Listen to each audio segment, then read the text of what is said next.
Hi everyone, this is Emma and welcome back to another video. I'm just going to talk you through this week's lesson.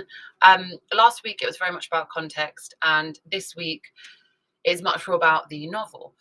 I think, context is a great place to start, as I explained before, but now it's obviously important to get those wheels in motion and look at the novel. So the LO for Monday is about violence as a key theme. There is, of course, context throughout the lessons. I think that AO3 is something that can kind of slip away a little bit from students. So I wanted to embed that where I can, just as a kind of constant gentle reminder that AO3 is definitely important to include where relevant.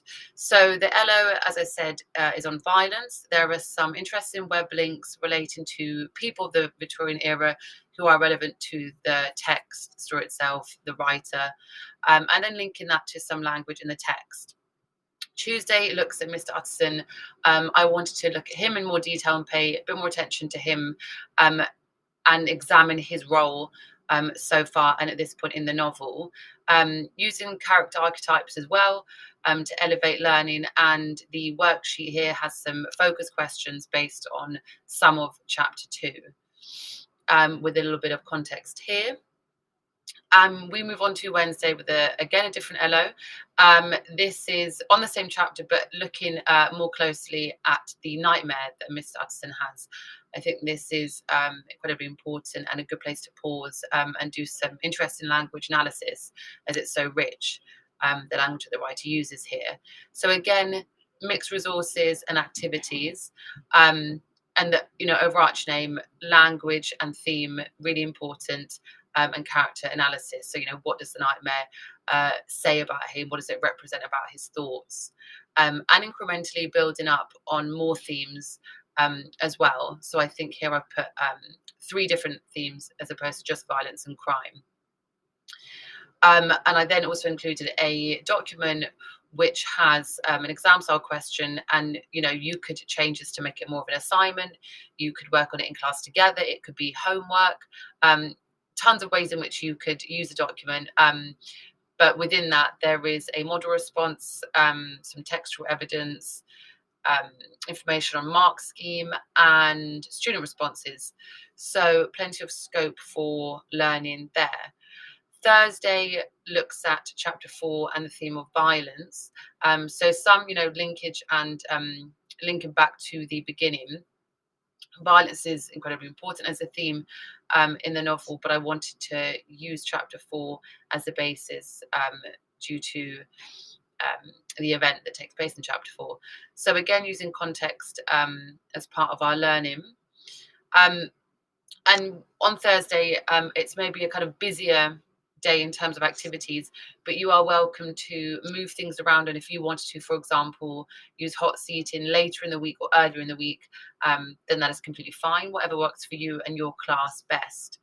I wanted to compare Dr. Jekyll and Mr. Utterson here as well at this point, and use foreshadowing in chapter 4, the foreshadowing of the violence that is going to take place, with some handy quiz questions just to assess what your students retain from reading chapter 4, and then a homework assignment that essentially reflects the reading of that chapter and what the students again retained.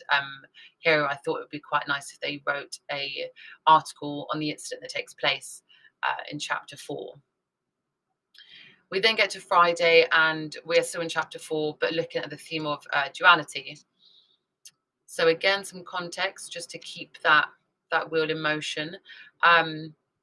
Looking at the attack itself, so having a more focused view of that, and again linking that to crime and violence because of course they are interlinked, and then having more of an explicit look at the singular theme of duality with a very much sort of student feedback plenary at the end.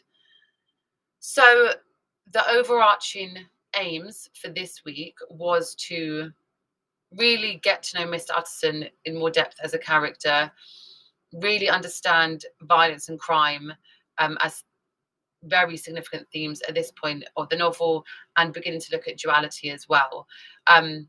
So hopefully at this point, context has been looked at from the first week and revisited in the second, but we've also, you know, maybe geared up a pace and started to look at chapters. And of course, you know, you can dictate how much of the chapters you want to consume with the students and how much they might want to read independently at home or in class.